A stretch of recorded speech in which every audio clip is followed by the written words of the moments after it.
Hey y'all, it's Monday morning, April 6th, and we welcome you to another edition of This Week at AMG. Thank you for joining us once again as we are able to share some of the things that the Lord is doing through AMG. Today we are going to be talking to you about a very special event that just took place on March 26th. It was a special night with Dr. Os Guinness, who came to speak at an event that we hosted here in Chattanooga. The focus of the event was to raise funds for our national worker ministry. AMG works in countries around the world through national workers. We cannot do what we do without them. And as we try to raise awareness and fund for them, we asked Dr. Guinness to come and speak to the about 400 people that gathered on that night. And it was a very, very special night. Os himself is a very special man. He's the son of medical missionaries who were serving in China, and then when the revolution took place there and foreigners were expelled, he was expelled as well. He studied in England and then moved to the United States in the 80s. He has been a very influential figure in the Christian community. He's a thinker, he has a long and storied history, he's a prolific author, he has written about 30 books, and he's passionate about serving his Lord in many different ways. So today we are going to get just a little bit of the experience that we had as Os Guinness came to Chattanooga. There are three things at the heart of our advanced modern world, and America is the lead society because today it's the most advanced. Many of the problems, as I was saying at breakfast, are not because we're American, but because we're modern. And as countries like Germany or China modernize to the same level, you have the same problems there. Well, what's behind it?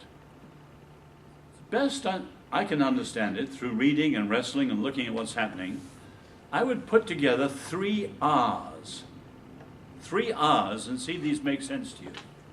The first is the radical relativizing of certainties. In the postmodern world, the key word they say in postmodernism, everything is, quote, undecidable. You can never get to any clear certainty or truth claim. The radical relativizing so that everything is undecidable. That's extremely radical. No great civilization has ever survived without some claim to truth. The second thing, second R, is the range of options. The essence of our modern consumer society is choice, choice, choice, choice. It doesn't matter what you choose, it's the fact that there is choice. Which means that everything at the end becomes a preference, a whim. There's no right and wrong, it's simply you're free to and you're able to choose. And actually that's incredibly radical too. But the third thing reinforces it.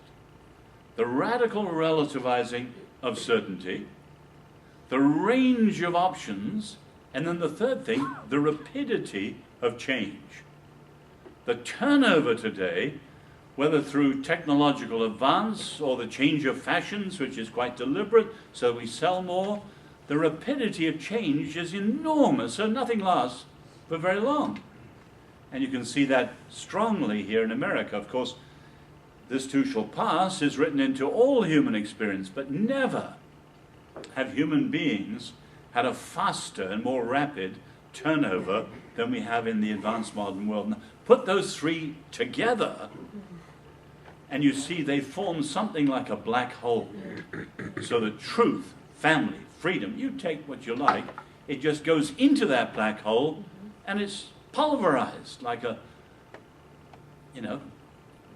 mixer. And it melts, and it evaporates, and means nothing. And much of our Christian language is roughly the same, and you can see the compromises people are making now in terms of faith in all sorts of areas, I think are partly to do with this, which, as I said, doesn't come from other people's ideas. There are enough dangerous alternative ideas. That's true.